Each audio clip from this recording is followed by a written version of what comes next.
Assalamualaikum warahmatullahi wabarakatuh. Halo, selamat datang di Kang Guru Channel, tempat berbagi dan belajar. Pada pertemuan kali ini, pertama-tama Bapak ucapkan selamat karena kalian sudah naik ke kelas 9, kelas puncak untuk SMP. Sebentar lagi kalian akan masuk ke jenjang yang lebih tinggi, SMA atau SMK. Nah, sebelum kita mulai pembelajaran ini, ada baiknya silahkan kalian berdoa menurut agama dan keyakinan masing-masing, sehingga nanti kalian diberikan kelancaran dalam melaksanakan kegiatan belajar. Nah, pada pertemuan ini, kita akan membahas bab pertama di materi kelas 9, yaitu tentang dinamika perwujudan Pancasila. Nah, apa yang harus kalian kuasai dalam materi bab pertama ini? Kompetensi yang harus kalian capai adalah yang pertama, mensyukuri perwujudan Pancasila sebagai dasar negara yang merupakan anugerah Tuhan Yang Maha Esa. Yang kedua, menunjukkan sikap bangga akan tanah air sebagai perwujudan nilai-nilai Pancasila sebagai dasar negara. Yang ketiga, membandingkan antara peristiwa dan dinamika yang terjadi di masyarakat dengan praktik ideal Pancasila sebagai dasar negara dan pandangan hidup bangsa. Yang keempat, merancang dan melakukan penelitian sederhana tentang peristiwa dan dinamika yang terjadi di masyarakat terkait penerapan Pancasila sebagai dasar negara dan pandangan hidup bangsa. Kemudian apa yang menjadi tujuan dalam mempelajari bab pertama ini? Tujuan pembelajaran kita ada 3. Yang pertama, kalian harus bisa mendeskripsikan perkembangan penerapan Pancasila sebagai dasar negara dari masa ke masa. Yang kedua, menganalisa Pancasila sebagai ideologi terbuka. Kemudian yang ketiga, menunjukkan perwujudan nilai-nilai Pancasila dalam berbagai bidang kehidupan. Itu yang menjadi tujuan pembelajaran kita. Nah, untuk pembelajaran pertama ini, kita akan membahas tentang bagaimana penerapan Pancasila dari awal kemerdekaan sampai pada masa Orde Lama. Nah, sebelum kita masuk ke materi penerapan nilai-nilai Pancasila itu seperti apa, kita mengingat kembali materi di kelas 8, bahwa Pancasila itu memiliki 2 fungsi, yaitu Pancasila sebagai dasar negara, kemudian yang kedua, Pancasila sebagai pandangan hidup. Coba kalian ingat-ingat kembali apa yang menjadi pengertian dari Pancasila sebagai dasar negara dan Pancasila sebagai pandangan hidup bangsa. Nah, fungsi Pancasila sebagai dasar negara, yaitu Pancasila menjadi dasar dalam mengatur penyelenggaraan pemerintahan negara, sehingga pemegang kekuasaan negara, baik di tingkat pusat maupun daerah, dalam membuat peraturan perundang-undangan dan kebijakan-kebijakan publik tidak boleh bertentangan dengan Pancasila. Hal ini menandakan bahwa setiap peraturan tidak boleh melanggar nilai-nilai yang terdapat di dalam Pancasila. Kemudian yang kedua, Pancasila sebagai pandangan hidup. Hal ini dimaknai sebagai pegangan atau petunjuk dalam kehidupan sehari-hari untuk mencapai kesejahteraan dan kebahagiaan dalam kehidupan masyarakat Indonesia yang beraneka ragam sifatnya. Pancasila sebagai pandangan hidup bangsa mengandung nilai-nilai luhur yang terkristalisasi dalam kehidupan sosial suatu masyarakat dan harus tercermin dalam dimensi kehidupan pribadi, keluarga, sekolah, masyarakat, bangsa, dan negara. Nah, kalian sudah ingat fungsi Pancasila itu? Kalau sudah, kita akan masuk ke materi selanjutnya, yaitu tentang dinamika nilai-nilai Pancasila dari masa ke masa. Ada beberapa masa di mana Pancasila itu mengalami pasang surut, mulai dari awal kemerdekaan tanggal 17 Agustus tahun 1945 sampai masa sekarang tahun 2021. Nah, bagaimana penerapan Pancasila pada masa awal kemerdekaan? Coba kita lihat materinya. Pada pelaksanaan Pancasila periode tahun 1945 sampai 1959, di sana terdapat berbagai hambatan, berbagai masalah, berbagai tantangan Apa tantangannya? Yaitu ada upaya untuk mengganti Pancasila sebagai dasar negara dan penyimpangan terhadap nilai-nilai Pancasila. Nah, penyimpangan-penyimpangan tersebut seperti apa? Yang pertama, adanya pemberontakan PKI di Madiun pada tanggal 18 September tahun 1948. Pemberontakan ini dipimpin oleh Musso. Tujuan utamanya adalah mendirikan negara Soviet Indonesia yang berideologi komunis.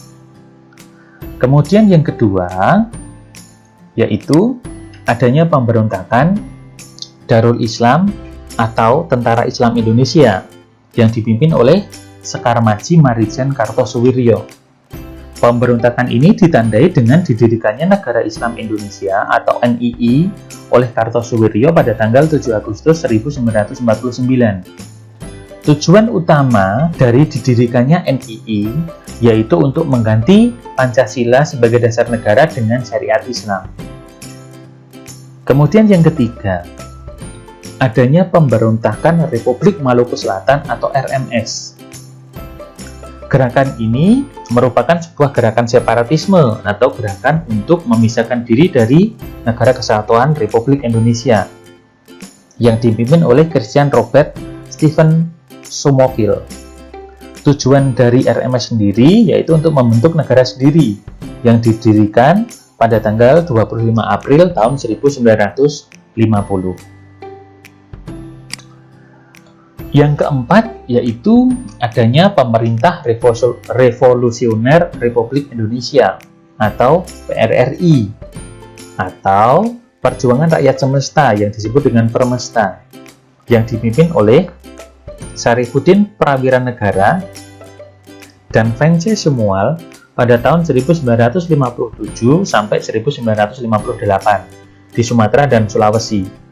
Gerakan ini merupakan bentuk koreksi untuk pemerintahan pusat yang pada waktu itu dipimpin oleh Presiden Soekarno. Kemudian yang kelima, adanya APRA atau Angkatan Perang Ratu Adil.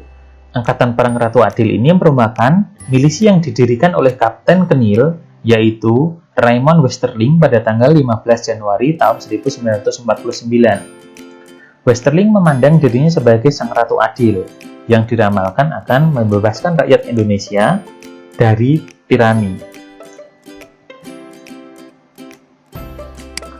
Selanjutnya, pada tahun 1950, terjadi perubahan bentuk negara dari Republik Indonesia Serikat menjadi Negara Kesatuan Republik Indonesia. Sedangkan konstitusi yang berlaku adalah Undang-Undang Dasar Sementara tahun 1950. Dalam perjalanannya, berhasil dilaksanakan pemilu yang pertama di Indonesia pada tahun 1955, yang selama ini dianggap paling demokratis. Tetapi, anggota konstituante yang merupakan hasil pemilu tidak dapat melaksanakan tugasnya, yaitu menyusun undang-undang dasar seperti yang diharapkan. Hal ini menimbulkan krisis politik, ekonomi, dan keamanan yang menyebabkan pemerintah mengeluarkan dekret presiden pada tahun 1959. Dekret tersebut kemudian dikenal dengan Dekret Presiden 5 Juli 1959 yang berisikan pembubaran Badan Konstituante, berlakunya kembali Undang-Undang Dasar tahun 1945, dan akan dibentuk MPRS dan DPAS.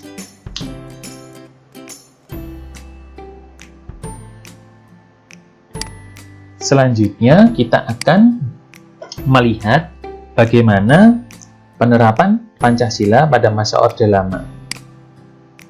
Setelah keluarnya Dekret Presiden tahun 1959, periode tahun 1959 sampai 1966, hal ini dikenal sebagai periode demokrasi terpimpin, di mana sistem demokrasi yang pada awalnya berada di tangan rakyat pada masa itu, seluruh keputusan dan kepemimpinan dalam pemerintahan negara berpusat pada pemimpin negara.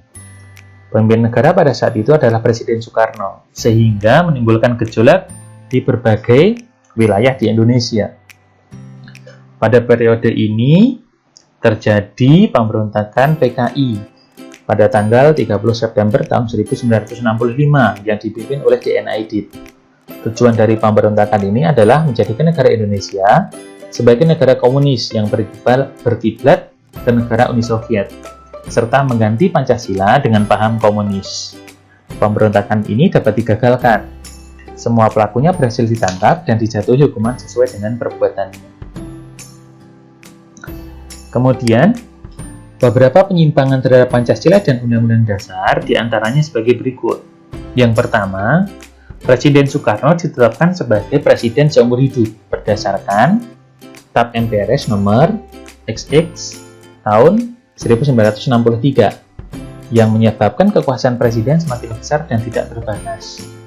Kemudian yang kedua, Presiden mengeluarkan penetapan Presiden nomor 3 tahun 1960, yaitu yang isinya membubarkan DPR hasil pemilu tahun 1955. Kemudian yang ketiga, Presiden membentuk KPNS, yang anggota-anggotanya terdiri atas anggota DPR-DR, utusan daerah, dan utusan golongan, yang semuanya diangkat serta diberhentikan oleh Presiden. Nah, hal itu merupakan penerapan Pancasila pada masa awal kemerdekaan dan pada masa Orde Lama.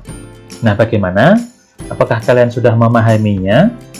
Kalau kalian belum memahami, silahkan untuk nanti ditanyakan melalui forum Classroom atau melalui WA grup kelas.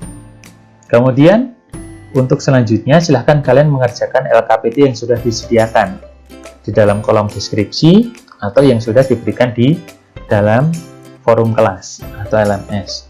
Silahkan nanti kalian untuk mengerjakan sesuai dengan petunjuk yang sudah ada dan penjelasan yang sudah kalian lihat melalui video ini. Nah, pada pertemuan yang akan datang, kita akan membahas pelaksanaan Pancasila pada masa Orde Baru dan pada masa sekarang atau masa reformasi. Untuk itu silahkan kalian nanti mencari informasi sebelum kita mulai belajar bersama. Baik, demikian untuk pertemuan kita pada hari ini. Silahkan kalian untuk mengakhiri pembelajaran dengan berdoa menurut agama dan keyakinan masing-masing. Sampai jumpa di pertemuan berikutnya. Tetap semangat, tetap jaga protokol kesehatan, dan sampai jumpa di pertemuan berikutnya. Wassalamualaikum warahmatullahi wabarakatuh.